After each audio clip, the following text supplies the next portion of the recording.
we're in early March now, and at this time of the year, right at the start of spring, I think it's always nice to see where we're up to with regards to container grown plants. And these are some tulips that I put in towards the tail end of the year last year, and they're a variety called Red Riding Hood.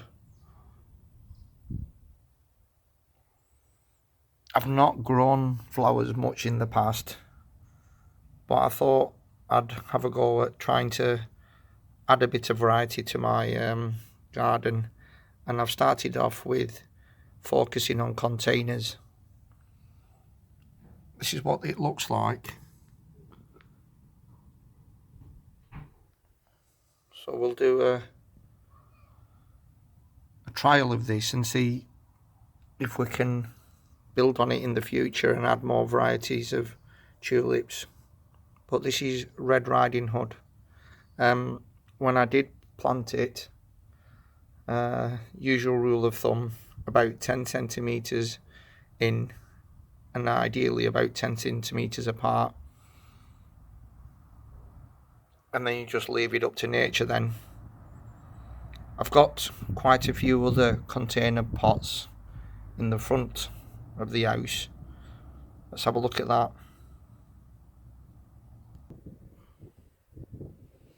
So we're at the front of the house now, and just starting off over here, I've got a plant that's overwintered really well.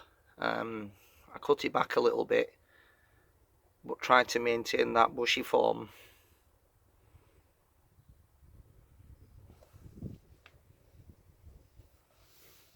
This is the daffodil that I've been quite successfully growing for a few years.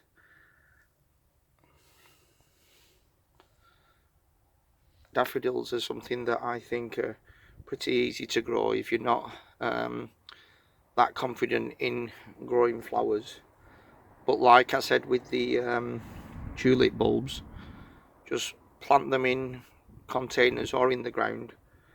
I think I might have crammed them in a bit more here than I advised earlier, but this is a variety called Jetfire,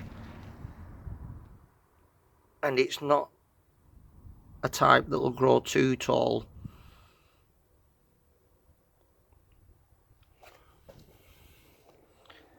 You remember last year, hopefully, that you've seen the video on sedum, and this is what it looks like early on in spring.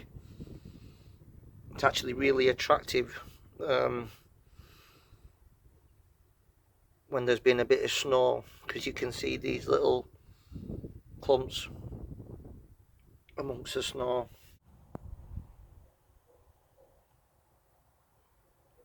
There's some more of the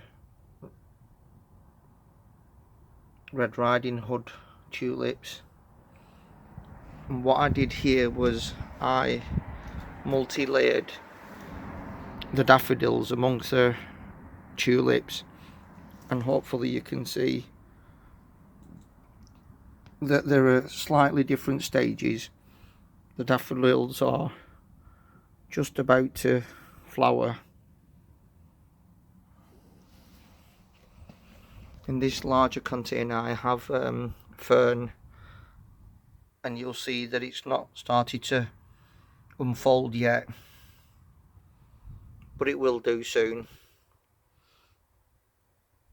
And if you've never grown fern, it does give a different type of feel to the container garden or wherever you've planted it, and it's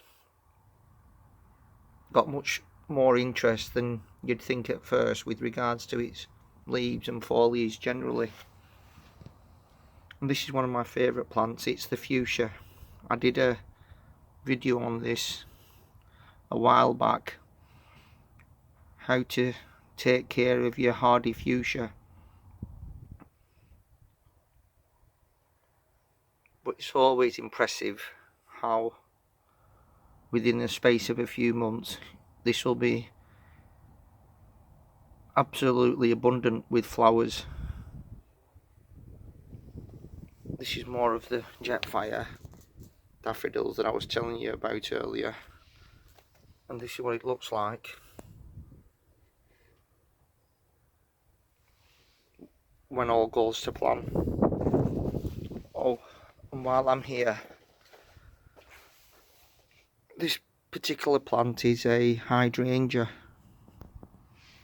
I've never grown hydrangea before, so there's anticipation. How does this look when it all unfolds?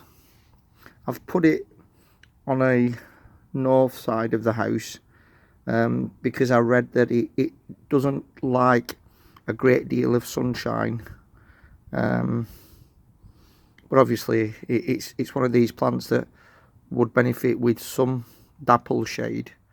So anyway, that's a quick update on where we're up to with the container flowering plants and non-flowering plants such as the fern